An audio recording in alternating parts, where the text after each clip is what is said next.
de la consommation responsable, c'est un espace de 2500 m² en plein centre-ville de Marseille où chacun pourra trouver des produits de qualité pour se nourrir, s'habiller, entretenir son habitation et voyager solidaire. C'est aussi un lieu convivial qui sera ouvert à un large public et qui permettra de soutenir activement des acteurs engagés dans une économie plus responsable.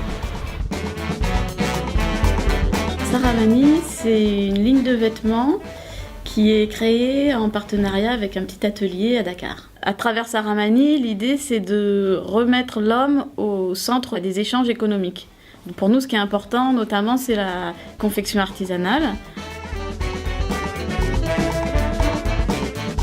L'épicerie paysanne, c'est un lieu où on vous propose tous les jours des produits issus de l'agriculture locale, où on cherche à avoir des prix qui soient accessibles et où on propose une rémunération qui soit correcte aux producteurs.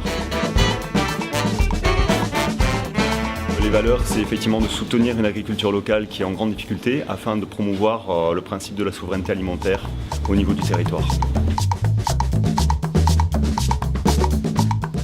Greenberg Coffee, c'est un mix entre un restaurant rapide et un café à la mode anglo-saxonne.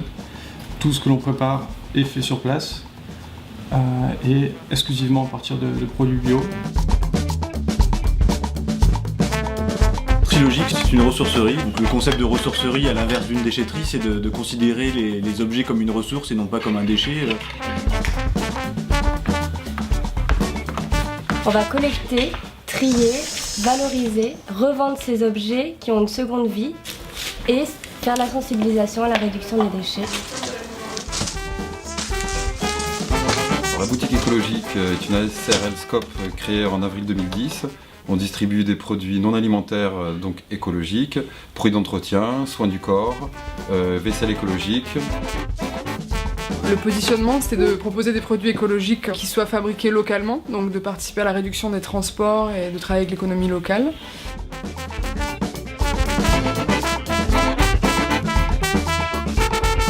Conduire Comptoir des Peuples, c'est une boutique éthique et culturelle. On y promeut le patrimoine culturel des peuples à travers de l'artisanat. On a créé il y a 2 ans un service voyage qu'on a appelé Ticomundo Voyage et qui promeut le tourisme communautaire.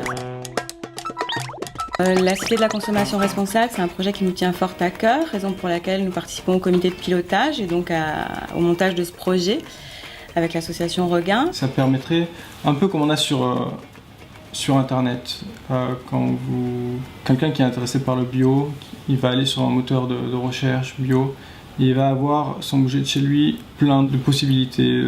Avec la Cité de la consommation responsable, c'est pour moi la même chose, mais en réel.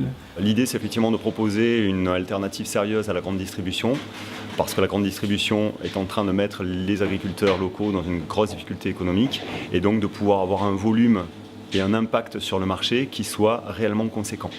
C'est vrai que s'éparpiller un peu chacun à un endroit du territoire, bon, c'est intéressant parce que ça crée quand même une proximité vis-à-vis des habitants. Mais après, c'est vrai, regrouper, ça va permettre quand même une plus grande visibilité. Montrer une unité, puis aussi promouvoir un modèle économique, le hisser sur une scène publique plus importante, c'est essentiel.